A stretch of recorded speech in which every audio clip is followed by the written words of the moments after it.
कर प्यारे लोगों, आप लोगों को दो बातों के विषय में कहूँगा। एक तो राम और ईश्वर, दूसरी बात विज्ञान। राम कहने से सब लोग साधारण तरह से जानते हैं कि जैसे हम लोग राम नवमी के दिन जहाँ तहाँ उत्सव देखते हैं। गांव में प्रतिमा बनती है, सब गांवों में नहीं, लेकिन बहुत से गांवों में राम की प्रतिमा बनती है। लोग ठाकुरवाड़ी जाते हैं, वहाँ दर्शन करते हैं। दर्शन करके जानते हैं कि श्री राम शरीरधारी विशेष पुरुष थे, जैसा कि प्रतिमा में, चित्र में और ठाकुरवाड़ी में है। मृतिका की प्रतिमा में जैसा रूप है अथवा जो पहले से ही स्थापित प्रतिमा है, उसका दर्शन करके समझते हैं कि इसी तरह के राम थे। राम कहने से प्रतिमा का रूप, राम का ख्याल आता है। जैसा देखते हैं वैसा ही ख्याल में आवे, यह प्रचलित स्वाभाविक बात है। यह गलती में जानते हैं, ऐसी बात नहीं। जो पढ़े लिखे अधिक हैं वे केवल रूपधारी राम ही नहीं समझते और भी समझते हैं। जैसे श्री राम जब जंगल गए थे तो वे वाल्मीकि के आश्रम में गए, वहाँ वार्ता हुई। वहाँ रूप वाले राम वाल्मीकि के सामने थे ही, लेकिन वाल्मीकि जी कहते हैं, राम स्वरूप तुम्हार वचन अगोचर बुद्धि पर, अविगत अकथ अपार नेति नेति नित निगम कह। एक तो रूपधारी राम है जो वचन में आते हैं और जिसके हाथ पैर मुंह आँख नाक कान आदि इंद्रियां हैं। जो इंद्रिय ज्ञान में आवे उसको गोचर पदार्थ कहते हैं। रूपधारी राम का चरण छुआ जाता है, वे सामले हैं, उनकी सुंदरता को देखते हैं, बुद्धि ग्रहण करती है।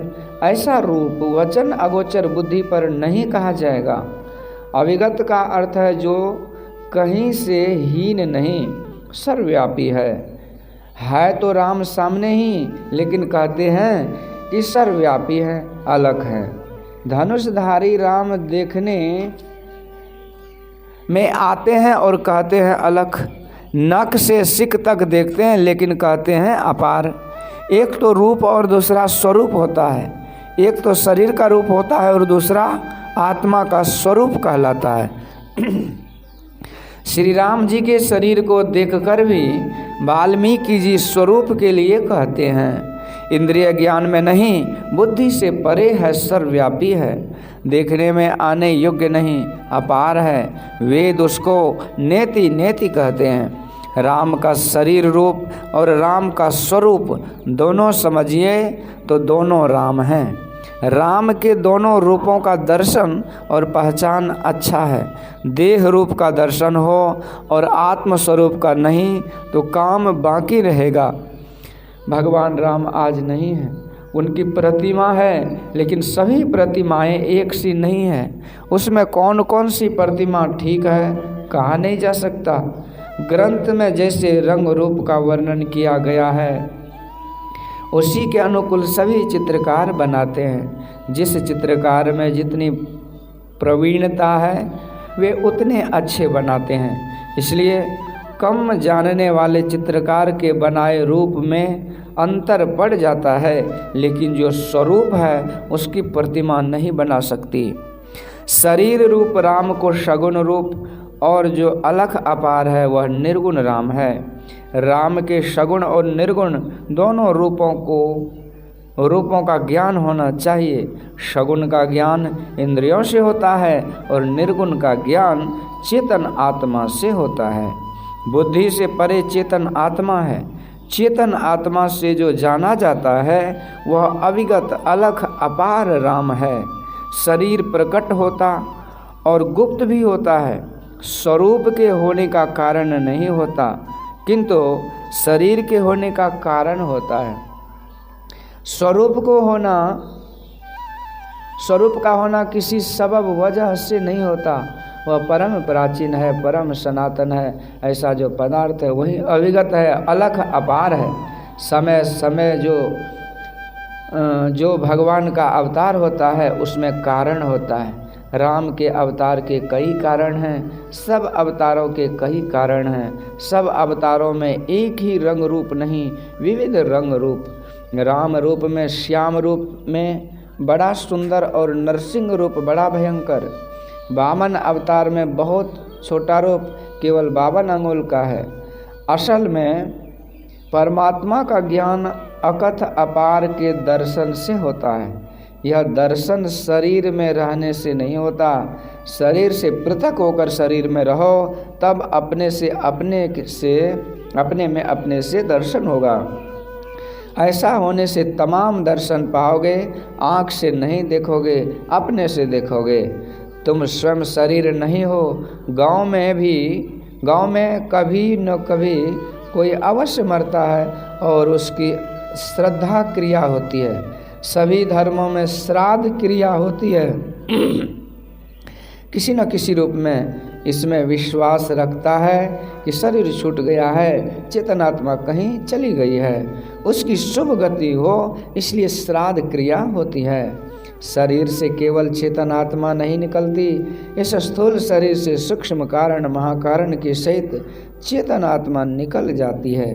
ये 3 शरीर मरते नहीं, अपने स्वयं कोई शरीर नहीं है, शरीर निवासी है। जैसे दूध को मथते मथते आखिर में उससे मक्खन अलग हो ही जाता है, तो उसी में रहता है, फिर आप अलग करते हैं। इसी तरह चेतनात्मा शरीर में रहे और शरीर से फूटकर रहे, तब पहचान में आवेगा कि यही मैं हूँ और यही राम है, जो अविगत अलख अपार है। सगुण राम के दर्शन से माया में बहुत बढ़ती होती है और निर्गुण राम के दर्शन से मोक्ष होता है। निर्गुण राम अलग और सगुण राम अलग नहीं रहता। शरीर को पहन लिया तो सगुण है और सब शरीरों को छोड़ दिया तो वह निर्गुण है। जो भजन करता है वह शरीर से वैसे निकल कर रहता है जैसे दूध से मक्खन। वही जीवन मुक्त होता है, वही अपने को पहचानता है और राम के स्वरूप को भी पहचानता है। आज लोग विज्ञान की ओर बहुत झुके हैं, इसमें बड़ी इज्जत होती है, बहुत पैसे भी मिलते हैं। अभी सुना कि बिनु विज्ञान की समता आवे, समता एक ही भाव। आज तो भौतिक विज्ञान बढ़ा है, उसने क्या किया है?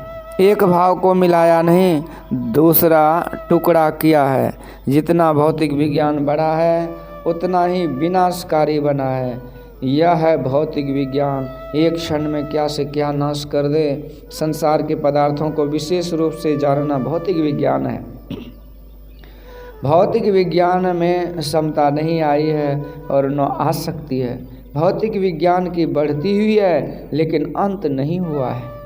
सब के सब जिस मूल पदार्थ का अविलंब है वे राम हैं, परमात्मा हैं, वे अध्यात्म विज्ञान है। इसके लिए स्कूल कॉलेज जाने की ज़रूरत नहीं है, अपने अंदर अभ्यास करने की ज़रूरत है।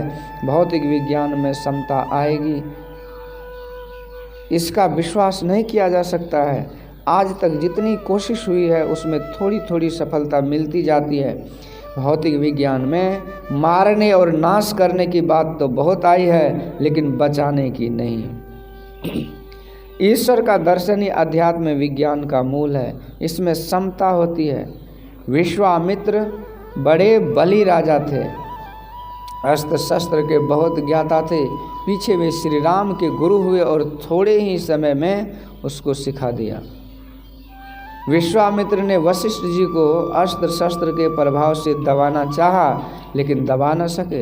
अंत में उन्होंने तय किया, तप किया और तप में कुछ गिरे भी, फिर संभले और इतना तप किया कि उसमें इतना बल हो गया कि जो कुछ किसी को कहे सो हो जाए।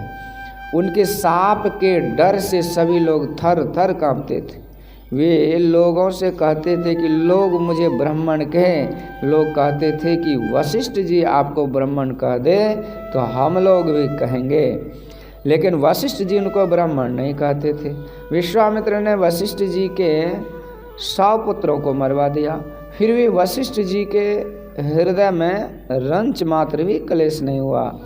एक बार जब वशिष्ठ जी भोजन करने लगे तो साग में नमक नहीं था। उन्होंने अपनी पत्नी अरुंधति से पूछा कि साग में नमक नहीं है क्यों? अरुंधति ने कहा कि नमक समाप्त हो चुका है, इसलिए साग में नमक नहीं दिया गया। वशिष्ठ जी ने कहा कि निकट ही में विश्वामित्र जी का आश्रम है, उसके यहाँ से नमक क्यों नहीं ले आई? अरुंधति जी ने कहा कि जो मेरे 100 पुत्रों को मार चुके हैं उनसे मैं नमक मांगती। वशिष्ठ जी ने कहा, अरे उसकी आत्मा और मेरी आत्मा एक है। विश्वामित्र ने बहुत द्वेष किया, लेकिन वशिष्ठ जी ने कुछ नहीं किया। यह अध्यात्म की क्षमता है, यह आंतरिक क्षमता है। वैसे ज्ञान कहने वाले बहुत हैं, अध्यात्म ज्ञान जानने के लिए योग शास्त्र है, उसको सीखने के लिए बाहर में कोई घर नहीं है, अपना शरीर है। इसका यत्न संत सद्गुरु बतलाते हैं, करने वाले समता पाते हैं। श्री सद्गुरु महाराज की जय। प्रातः स्मरणीय अनंत श्री विभूषित परमाराध्य संत सद्गुरु महाराज का यह प्रवचन पूर्णिया जिला अंतर्गत संत मत सत्संग मंदिर भटगमा में दिनांक 6/5/1966 ईस्वी को अपराह्न कालीन सत्संग में हुआ था। श्रुत लेखक महर्षि संत सेवी परमहंस जी महाराज।